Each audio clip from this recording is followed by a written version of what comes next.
Champak one में बबलू अपनी बेटा और अपनी पत्नी के साथ रहा करता था। वो एक गरीब किसान था और केसू की फूलों की खेती करता था और उनसे वो प्राकृतिक रंग बनाया करता था।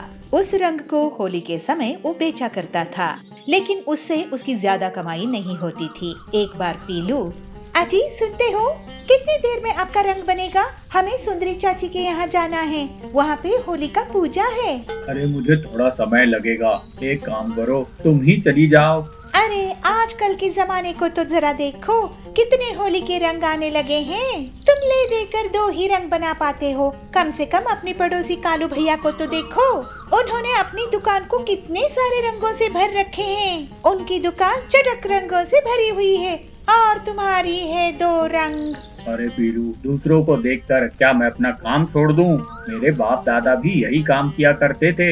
हम प्राकृतिक रंग ही बनाएंगे। और तुम्हें पता तो है पीलू कि असल होली तो इन टेसू के फूलों से बने हुए रंगों से ही खेली जाती है। भगवान श्री कृष्ण भी इन्हीं फूलों के रंगों से होली खेला करते थे।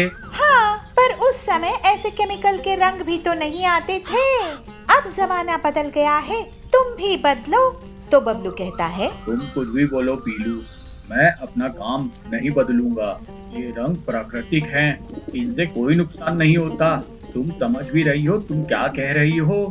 वो रंग कितने खतरनाक केमिकल से बने हुए होते हैं, चमड़ी खराब कर देते हैं। अरे मुझे मत समझाओ, समझाना है तो उन ग्राहकों को समझाओ जो ज्यादा पैसे देकर उन केमिकल से बने हुए रंगों को खरीदते हैं। ऐसा कहकर पीलू वहाँ से चली जाती है। पीलू चाहती थी कि उसका पति बबलू केसू की फूलों की कृषि बंद करके कुछ ऐसा काम करे जिससे उसकी अच्छी कमाई हो, लेकिन बबलू अपना काम बदलने के लिए तैयार नहीं था। ये बात सच थी कि उसके रंग बाजार में मिलने वाले नए नए केमिकल के रंगों के मुकाबले कम बिकते थे, लेकिन जंगल में अभी भी कुछ पक्षियाँ थे जो बबलू से रंग खरीदा करते थे। इस बार बता तूने कैसा रंग बनाया है? राम राम काका, देखो इस बार फूलों की कितनी अच्छी खेती हुई, तो रंग कितने अच्छे खिले खिले बने हैं। हाँ, रंग तो बहुत अच्छे लग रहे हैं। मैं इस बार ज्यादा खरीद कर लेके जाऊंगा।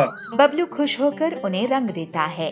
अरे लेकिन क्या बताऊं, मेरा लड़का अपने बेटे के लिए बाहर से केमिकल का रंग खरीद कर लाया है और पिचकारी भी लेकर आया है। वो लोग तो समझते ही नहीं बात को कि प्राकृतिक रंग क्या होते हैं। ऐसा कहकर कालू वहाँ से चला जाता है। बबलू की दुकान पर बहुत कम लोगों ने रंग खरीदा। दूसरी तरफ कालू की दुकान बहुत जोरों शोरों से चल रही थी। वो शहर से जो भी रंग खरीद के लाया था, सबका सब बिक गया था। आज दुकान जल्दी बंद कर दी। हाँ बबलू भाई, क्या करूँ, सारा माल बिक गया है। आज मैं शहर जाकर और माल खरीद कर लाऊंगा। वैसे तुम्हारा क्या हाल है, कुछ कमाई धमाई हुई कि नहीं? अरे नहीं भाई, मेरी इतनी कमाई नहीं होती है। माफ करना बबलू भाई, लेकिन तुम ज्यादा बुद्धिमानी भरा काम नहीं कर रहे हो। पहले फूलों की खेती करो, उनको सुखाओ, फिर उसके बाद मेहनत करके उनसे रंग निकालो। ये सब झंझट आज के जमाने में कौन पालता है? देखो मैं तुम्हारा धंधा खराब तो नहीं करना चाहता, लेकिन मुझे भी तो कमाई जमाई करनी है। केमिकल से बने रंग ही मुनाफे का सौदा है। देखो तुम्हारी दुकान तो चल नहीं रही है, क्यों ना तुम मेरी दुकान में काम करने लगो। अच्छी पगार दे दूंगा, मुझे भी भरोसेमंद कबूतर मिल जाएगा। बताओ क्या कहना है तुम्हारा? अरे नहीं भैया, मैं आपके यहाँ अभी काम नहीं कर सकता हूँ। मेरी जो भी कमाई है मैं उससे संतुष्ट हूँ। अरे बबलू, तुमसे तो बात करना ही बेकार है।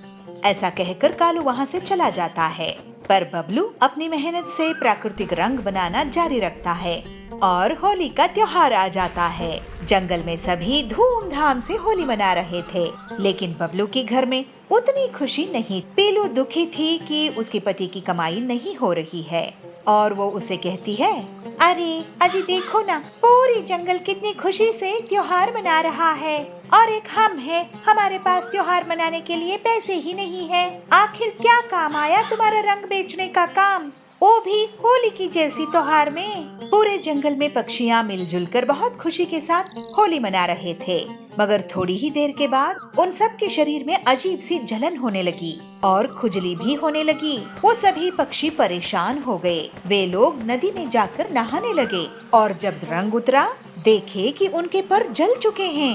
वे सभी डॉक्टर के पास गए।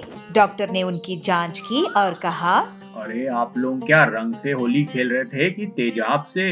देखिए कैसे आपके पर जल चुके हैं।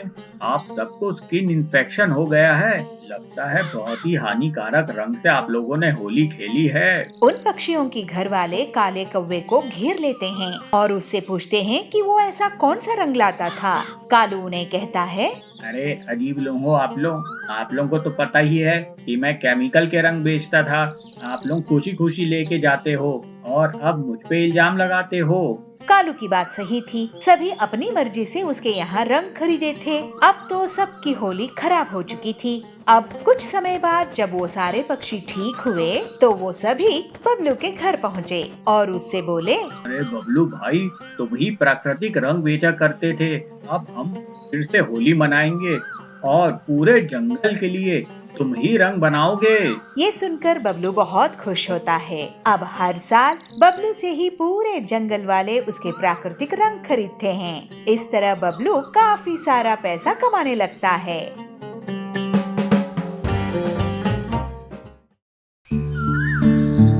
वंदनपुर में पीलू चिड़िया अपने बीमार पिता के साथ रहती थी। वो टोकरियां बनाकर जंगल में बेचा करती थी और अपने पिता का गुजारा किया करती थी। पिताजी, मैं टोकरियां बेचने के लिए बाजार जा रही हूँ, आप दवाई खाकर आराम कीजिएगा। ठीक है बेटा, ध्यान से जाना, ज्यादा देर नहीं लगाना, और हाँ, तुम भी खाना टाइम पे खा लेना।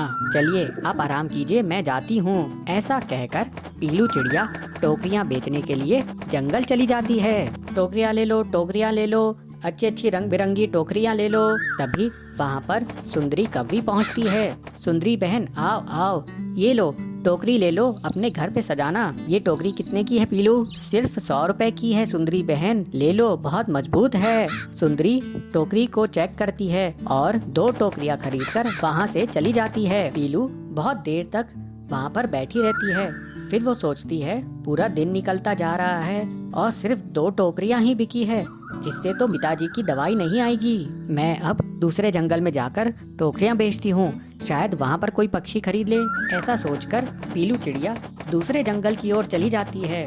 दूसरे जंगल में वो अपनी दुकान लगाती है। टोकरी ले लो, टोकरी ले लो, रंग बिरंगी टोकरियां ले लो। तभी वहाँ पर बदमाश बास आता है और वो पीलू चिड़िया को छेड़ते हुए कहता है, अरे तुमने तो बहुत अच्छी अच्छी टोकरियां बनाई हैं। क्या इस जंगल में नहीं आई हो? तुम्हारे साथ तो कोई नहीं है, तुम अकेली हो क्या? बदमाश बाज पीलू चिड़िया को तंग करने लगता है। अरे मुझे भी दिखाओ कैसी टोकरियां हैं। हा हा हा हा। पीलू चिड़िया दुखी होके रोने लगती है। बचाओ बचाओ, मुझे इस बाज से बचाओ। पीलू चिड़िया बाज से कहती है, बाज जी मुझे जाने दो, मैं गरीब दुकान वाली हूँ। बाज उसकी एक नहीं सुनता और जोर जोर से हंसता रहता है। अरे तुझे कोई नहीं बचा सकता पीलू चिड़िया, हा हा हा हा, मैं तेरी सारी टोकरियां लूट लूंगा। लेकिन तभी वहाँ पर कालू कौवा पहुँचता है। कालू कौवा के साथ उसके 3 और दोस्त होते हैं। वो सब मिलकर देखते हैं कि बदमाश बाज पीलू चिड़िया को तंग कर रहा है और उस बाज पर वो लोग हमला कर देते हैं। बाज पिटाई खाकर वहाँ से भाग जाता है। आपका बहुत बहुत धन्यवाद, आपने मेरी जान बचाई। मैं तो यहाँ टोकरियाँ बेचने आई थी, लेकिन मेरी जान पर ही बनाई थी। अगर ये टोकरियाँ चोरी हो जाती तो मैं अपने पिताजी के लिए दवाई भी नहीं खरीद पाती। ये सुनकर कालू कौवा कहता है, अरे आप चिंता मत करो, अब ये टोकरियां मैं खरीद लेता हूँ। इस तरह से पीलू चिड़िया खुशी खुशी सारी टोकरियां बेचकर अपने घर चली जाती है। ऐसे ही कुछ दिन बीत जाते हैं। अब कालू कौवा रोज रोज पीलू चिड़िया के जंगल जाता था। कालू कौवे को पीलू चिड़िया पसंद आने लगी थी। पीलू चिड़िया भी कालू कौवे को पसंद करने लगी थी। पीलू, मैं तुम्हें बहुत पसंद करता हूँ, मैं तुमसे शादी करना चाहता हूँ। पीलू शर्माते हुए कहती है, हाँ कालू, मैं भी तुम्हें बहुत पसंद करती हूँ, लेकिन मैं अपने पिताजी को छोड़ नहीं सकती। मेरे पिताजी बीमार रहते हैं, उनका मेरे सिवा और कोई नहीं है। ये सुनकर कालू कौवा कहता है, अरे बस इतनी सी बात, अरे शादी कर कर तो मैं तुम्हारे पिताजी का भी ख्याल रखूंगा, वो हमारे साथ ही रहेंगे। ये सुनकर पीलू बहुत खुश हो जाती है। थोड़े दिनों बाद कालू कौवे और पीलू चिड़िया का विवाह हो जाता है और वे दोनों खुशी खुशी जिंदगी बिताने लगते हैं।